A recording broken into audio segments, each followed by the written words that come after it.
How to become a better thinker. Do you want to master the process of good thinking? Do you want to be a better thinker tomorrow than you are today? Then you need to engage in an ongoing process that improves your thinking. I recommend you do the following. Expose yourself to good input. Expose yourself to good thinkers. Choose to think good thoughts. Act on your good thoughts. Allow your emotions to create another good thought. Repeat the process. Expose yourself to good input.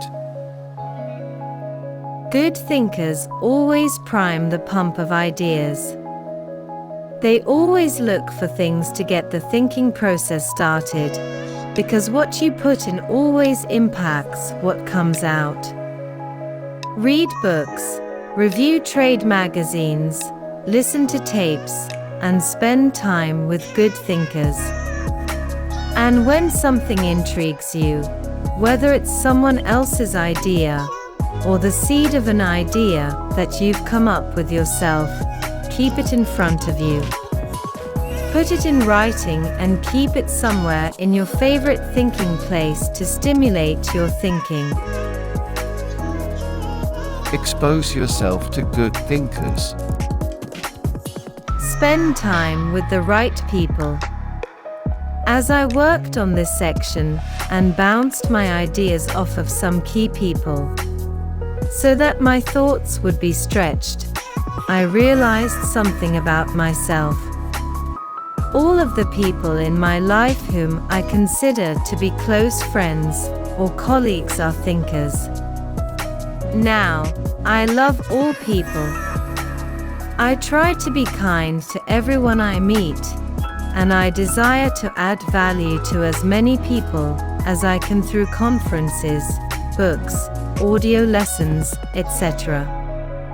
But the people I seek out and choose to spend time with all challenge me with their thinking and their actions. They are constantly trying to grow and learn. That's true of my wife, my close friends, and the executives who run my companies. Every one of them is a good thinker. Sharp people sharpen one another, just as iron sharpens iron. If you want to be a sharp thinker, be around sharp people. Choose to think good thoughts. To become a good thinker, you must become intentional about the thinking process. Regularly put yourself in the right place to think, shape, stretch, and land your thoughts. Make it a priority. Remember, thinking is a discipline. Recently, I had breakfast with Dan Cathy, the president of Chick-fil-A, a fast food chain headquartered in the Atlanta area. I told him that I was working on this book, and I asked him if he made thinking time a high priority. Not only did he say yes, but he told me about what he calls his thinking schedule. It helps him to fight the hectic pace of life that discourages intentional thinking. Dan says he sets aside time just to think for half a day every 2 weeks, for 1 whole day every month, and for 2 or 3 full days every year. Dan explains, "This helps me keep the main thing, since I am so easily distracted." You may want to do something similar, or you can develop a schedule and method of your own. No matter what you choose to do, go to your thinking place, take paper and pen, and make sure you capture your ideas in writing. Act on your good thoughts. Ideas have a short shelf life. You must act on them before the expiration date. World War I flying ace Eddie Rickenbacker said it all when he remarked, "I can give you a 6-word formula for success: think things through, then follow through." Allow your emotions to create another good thought. To start the thinking process, you cannot rely on your feelings.